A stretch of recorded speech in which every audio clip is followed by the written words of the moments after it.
जर तुम्ही आपला Instagramचा रील बघून आलेला असाल, तर आपल्या YouTube चॅनलला सबस्क्राईब करा. कारण का फक्त 4 ते 5 जॉब आता आपण कव्हर केलेत. ह्याच्या पुढे सुद्धा बरेच आपण जॉब कव्हर करणार आहे आणि आपल्या चॅनलवर तुम्हाला भरपूर इन्फॉर्मेशन मिळत जाईल. कॅनडा रिलेटेड जॉब्स ॲज वेल ॲज लाईफस्टाईल ॲज वेल ॲज इमिग्रेशन रिलेटेड. तर फॉलो करायला विसरू नका आपल्या Instagram चॅनलला, ॲज वेल ॲज सबस्क्राईब करायला विसरू नका आपल्या YouTube चॅनलला.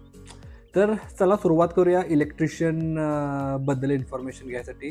कॅनडामध्ये इलेक्ट्रिशियनचे जॉब भरपूर अवेलेबल आहेत. का? कारण का कॅनडाची इकॉनॉमी ही मोस्टली कन्स्ट्रक्शनवर सुद्धा अवलंबून आहे आणि इमिग्रेशन वाढत आहे. त्यामुळं कमर्शियल त्याचसोबत रेसिडेन्शियल प्रॉपर्टीज भरपूर कन्स्ट्रक्ट होत आहेत. त्यासाठी विषय कसा आहे की जर तुम्ही कमर्शियल प्रॉपर्टी बांधली किंवा जर तुम्ही रेसिडेन्शियल प्रॉपर्टी बांधली तर प्रत्येक ठिकाणी तुम्हाला इलेक्ट्रिशियन हा लागतोच लागतो. कन्स्ट्रक्शन रिलेटेड जॉब्स हे भरपूर कॅनडामध्ये अवेलेबल असतात. मला कुठल्या टाईपचा इलेक्ट्रिशियन बनायचं आहे हे सुद्धा अंडरस्टँड करणं महत्त्वाचं आहे. कारण का कसं होतंय की हाय व्होल्टेज इलेक्ट्रिशियन आला किंवा लो व्होल्टेज इलेक्ट्रिशियन आला, कमर्शियल टाईप इलेक्ट्रिशियन आले, रेसिडेन्शियल टाईप इलेक्ट्रिशियन आले, तर तुम्हाला अंडरस्टँड केलं सगळ्यात पहिल्यांदा पाहिजे. जर तुम्ही इलेक्ट्रिकल बॅकग्राऊंडमधून यायला लागलाय किंवा इलेक्ट्रिशियनची आधी इंडियामध्ये कोर्स केलाय, तर तुम्हाला लक्षात आलं पाहिजे की तुम्हाला कुठल्या टाईपच्या इलेक्ट्रिशियन जॉबमध्ये इंटरेस्ट आहे. त्याप्रमाणे तुम्ही तुमचं करिअर पुढं डेव्हलप करू शकता. बऱ्याच ठिकाणी आता मी ऑब्झर्व केलं की जे लोक नवीन घर घेतात तर त्यांचं बेसमेंट फर्निश नसतं, तर त्यांना डेव्हलप करायचं असतं बेसमेंट. तेव्हा ते डेव्हलप करायला जातात तेव्हा डेफिनेटली त्यांना इलेक्ट्रिशियनची गरज पडते.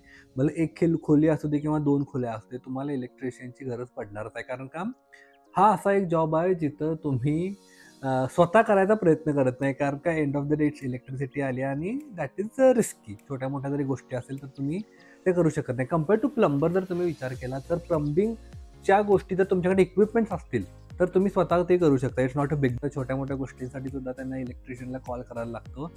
पण ह्या व्हिडिओमध्ये डिस्कस करणार आहे की तुम्हाला रिक्वायरमेंट्स काय आहेत तुमच्या इलेक्ट्रिशियन होण्यासाठीच्या, त्यानंतर टोटल फीज किती आहेत, कुठले कॉलेजेस अवेलेबल आहेत कॅनडामध्ये आणि टोटल स्पॅन किती लागतं. तर तुम्हाला इलेक्ट्रिशियन व्हायचं असेल कॅनडामध्ये तर खूप काय फॅन्सी रिक्वायरमेंट नाही आहे या कॉलेजेसची. तुम्हाला बेसिक 12th ग्रेड तुम्ही पास असला पाहिजे.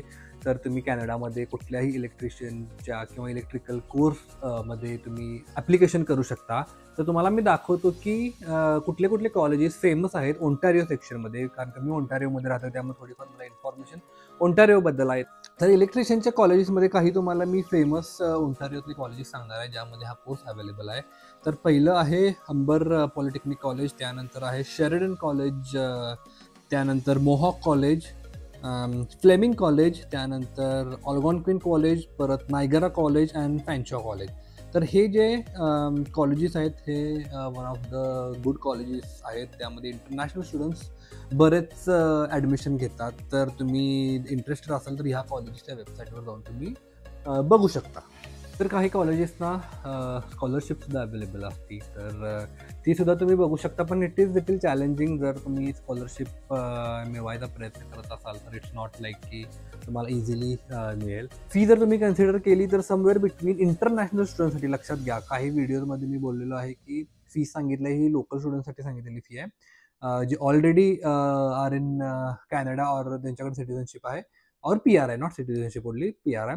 पण इंटरनॅशनल स्टुडंट जर तुम्ही डायरेक्ट इंडियावरून येत असाल तर त्यांच्यासाठीची फी ही वेगळी असते ही कायम जास्त फी आहे. काही कॉलेजेसमध्ये मी बघितले की एका वर्षाची फी साधारण 17 ते 20,000च्या आसपास फी असते.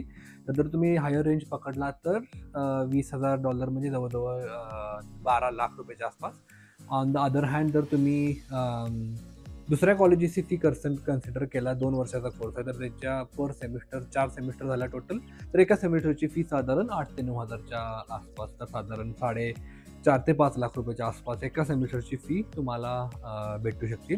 तर प्रत्येक कॉलेजेसची फी डिफरंट आहे. तर मी एक्झॅक्टली तुम्हाला सांगू शकत नाही कारण का तुम्हाला ते कोर्स बघितला पाहिजे, काय काय त्यामध्ये तुम्ही शिकायला लागलाय बघितलं पाहिजे आणि देन त्याचं फी स्ट्रक्चर तुम्हाला लक्षात येईल. तर मी तुम्हाला कॉलेजची इन्फॉर्मेशन ऑलरेडी दिलेली आहे, तर त्या कॉलेजेसच्या वेबसाईटवर जाऊन तुम्ही चेक करू शकताय ज्यामध्ये तुम्हाला त्या कॉलेजेसची फीसुद्धा मिळेल. आता बोलूया आपण की किती डॉलर इलेक्ट्रिशियन मिळवू शकतोय. तर जर तुम्ही बेसिक वेज कन्सिडर केलं की प्रत्येक स्टेटमध्ये ओंटारिओ हा एक प्रोव्हिन्स आहे म्हणजे स्टेट आहे.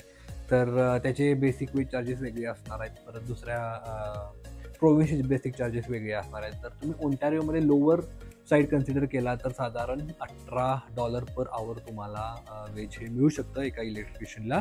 ज्या व्यक्तीला एक्सपिरियन्स नाही आहे, तर $18 जर तुम्ही बघायला गेला तर पर आवरमध्ये, तर साधारण ₹1100 आसपास पर आवर तुम्हाला वेज मिळू शकतं.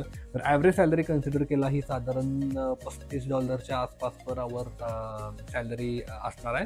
₹1800 साधारण जास्त. तर हायेस्ट सॅलरी जर तुम्ही कन्सिडर केला एका इलेक्ट्रिशियनची, ज्याच्याकडं हाय व्होल्टेज इलेक्ट्रिशियन आहे किंवा ज्याच्याकडं भरपूर एक्सपिरियन्स आहे, तर त्याला $50 पर आवर पर्यंत सॅलरी मिळू शकते. म्हणजे $50 मध्ये विचार करा, ₹3000 तासाला एक इलेक्ट्रिशियन मिळवू शकतो. त्यामुळे ही सॅलरी रेंज आहे आणि जर तुम्ही किती तास काम करता त्यावर डिपेंड आहे. ॲव्हरेज तास हे 40 वर्किंग आवर्स एका वीकमध्ये कन्सिडर केलं जातात. जर तुम्ही वर्षाची सॅलरी जर काढली तर तुम्हाला लक्षात येईल की तुम्ही लाखोमध्ये कमवायला लागले. तर हा पोर्शन झाला सॅलरीचा पोर्शन.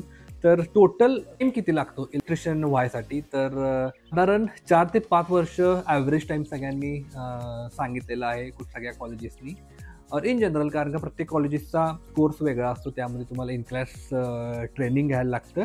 त्यासोबतच तुम्हाला अप्रेंटिसशिपसुद्धा घ्यायला लागते. तर एक गोष्ट काय सांगू तुम्हाला, जर तुम्ही एज्युकेशन घेतला तर एज्युकेशन घेतल्यानंतर तुम्ही एका फील्ड इलेक्ट्रिशियनच्या अंडर जेव्हा तुम्ही काम करताना तुम्हाला बेसिक वेज तर मिळूनच जाते. आणि जर तुम्हाला टोटल जे स्पेसिफिक आवर्स आहेत ऑन जॉब ट्रेनिंगचे हे तुम्हाला कंप्लीट करायचे असतील ना, तोपर्यंत तुमचा एक्सपिरियन्स सुद्धा वाढत चालला. लक्षात घ्या, आणि तुमचा पे ग्रेड सुद्धा वाढत चालला. तर जर तुम्ही टोटल स्पॅन कन्सिडर केला, त्याचा स्पॅन साधारण आपल्याला बसतो 4 ते 5 वर्ष. तर रिसेंट स्टडीजनुसार 2021 ते 2031 चा 10 वर्षाचा डेटा जर तुम्ही कन्सिडर केला, साईटवर त्यांनी दिलेलं आहे की लेबर शॉर्टेज असणार आहे या स्पेसिफिक फील्डमध्ये. तर याचा अर्थ काय, जर तुम्ही हा कोर्स केला तर तुम्हाला जॉब मिळायचे चान्सेस आहेत. लेबर शॉर्टेज आहे म्हणजे लक्षात घ्या. त्यामुळं तुम्ही कॅनडाला येणार असाल तर कुठल्याही इंडस्ट्रीमध्ये यायचं असं करू नका. जेव्हा तुम्ही स्टडी करताय तेव्हा तुम्ही बघितलं पाहिजे की कुठल्या फील्डमध्ये शॉर्टेज आहे इन फ्युचर. प्रेडिक्शन कॅनेडियन वेबसाईटवर, तर त्यानुसार तुम्ही अंदाज घेऊ शकता की कुठला कोर्स आपण केला पाहिजे. आणि डेफिनेटली तुमचं लायकिंग सुद्धा महत्त्वाचं आहे. ही झाली आपली इलेक्ट्रिशियनची माहिती. आय होप तुम्हाला व्हिडिओ आवडला असेल. हा इन्फॉर्मेटिव्ह व्हिडिओ आहे, त्यामुळे खूप काही इंटरेस्टिंग या व्हिडिओमध्ये नाही आहे, पण ॲटलिस्ट तुम्हाला अंदाज येईल की कॅनडामध्ये इलेक्ट्रिशियन व्हायचं असेल तर किती खर्च आहे, कुठले कॉलेजेस आहेत आणि टोटल स्पॅन किती लागतो. तर पुढचा व्हिडिओ आपण घेऊन येणार आहे कार मेकॅनिकबद्दल. तर आपल्या चॅनलला सबस्क्राईब करायला विसरू नका. आणि जर तो बेल आयकॉन जर तुम्हाला दिसला तर डेफिनेटली त्याच्यावर घंटी वाजवा, कारण का नोटिफिकेशन तुम्हाला येतील. त्यामुळे मी टाकलेला व्हिडिओ तुम्हाला डायरेक्ट बघता येईल. तर थँक्यू सो मच. भेटू आपण लवकरच पुढच्या व्हिडिओमध्ये.